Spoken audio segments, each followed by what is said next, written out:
So, auto industry has been through, I think, what only can be described as a roller coaster for the last few years.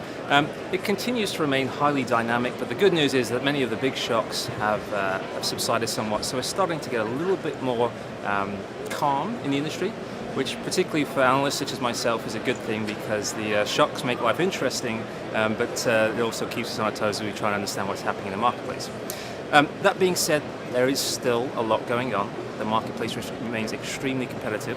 And for every manufacturer trying to succeed in the marketplace, it really becomes very difficult for them to continue to succeed. That being said, we are seeing some big trends, and we're going to show you some of the major trends that we're observing and we expect to continue for the next year or two.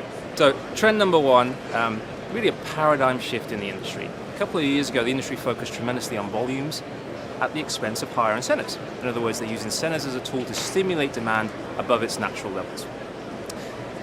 In the new industry, we've seen a lot of changes in capacity. We've seen a lot of changes in the structure of automobile manufacturers. We've seen a lot of fixed costs come out. And what that means is that manufacturers can now operate profitably at lower volumes. So they're taking that opportunity, and as a consequence, they're selling fewer cars, but with lower incentives and higher transaction prices. And so when people look at the overall health of the US industry, the number one metric they always look at is sales. And when you look at the sales performance for the industry, while it's improving, it's been a fairly modest recovery, and we actually expect that to continue. But what isn't well known is what's been happening with transaction prices. Because of course, from a car business's point of view, what really counts is how much revenue they can generate. It's all about the volume times the transaction prices, and while the volume recovery has been modest, the transaction price recovery has been exceptional. We're now seeing transaction prices at record levels. In fact, just last month, in the month of October, we actually saw transaction prices hit a new high, just a little over $29,000.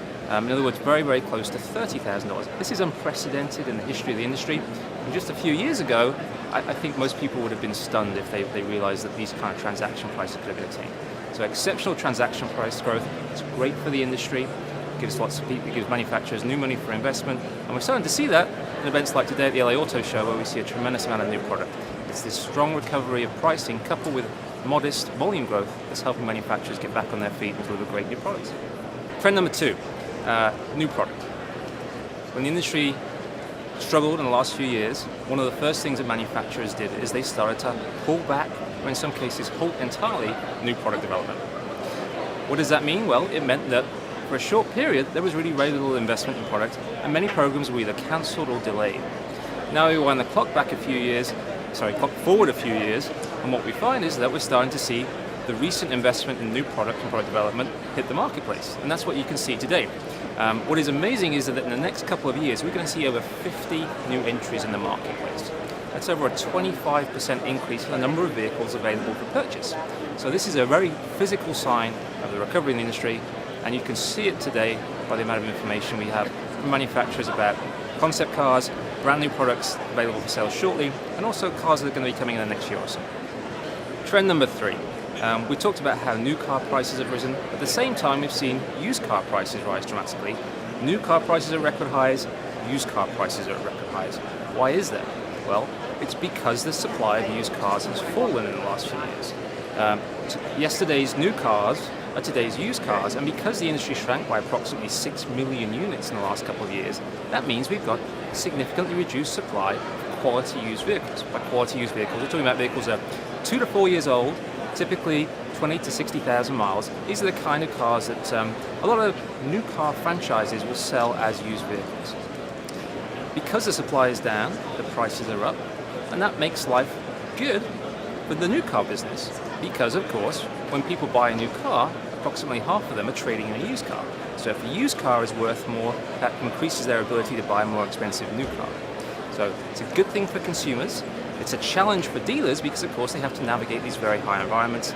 But the good news is, because this is a structural issue, because this really reflects a reduced supply of used vehicles, we do expect this to continue for the next couple of months. Maybe some moderation towards the end of next year, but certainly it's going to be a structural factor that's going to keep prices elevated, at least from a historical point of view, for quite some time to come. Number four, we talked about strong prices, but that does increase the cost of buying a new vehicle. So how are consumers dealing with these elevated transaction prices?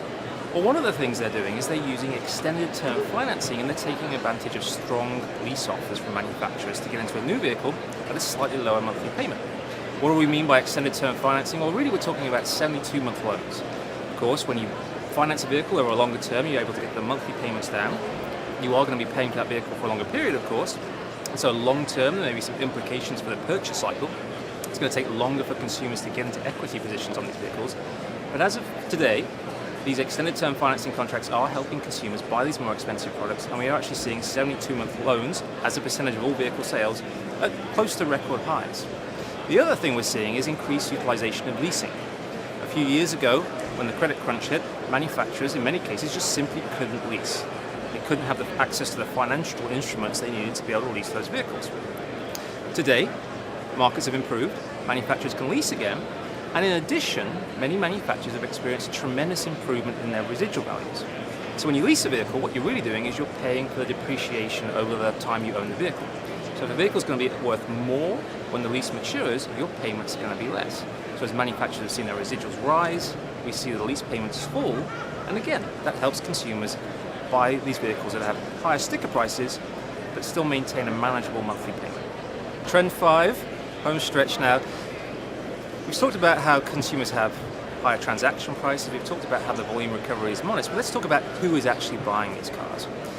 One of the things we observed when the recession was at its worst was that the people who left the new car market tended to be, as you might expect, younger consumers and people with weaker credit scores. It makes a lot of intuitive sense, particularly with the younger buyers who are perhaps most vulnerable to some of those economic conditions. Well, as the economy has improved, as access to credit has improved, we're actually seeing those buyers come back to market. And if you look at it on a year-over-year basis, we actually see the strongest recovery, so as a percent change in sales, is amongst people with the weakest credit scores and the youngest buyers. This is evidence of the economy improving. It's evidence of improved capital markets, so people can actually get access to loans. And what's important to bear in mind is that while many consumers wanted to buy a new vehicle over the last few years, they couldn't get approved for a loan and they weren't able to buy a new vehicle.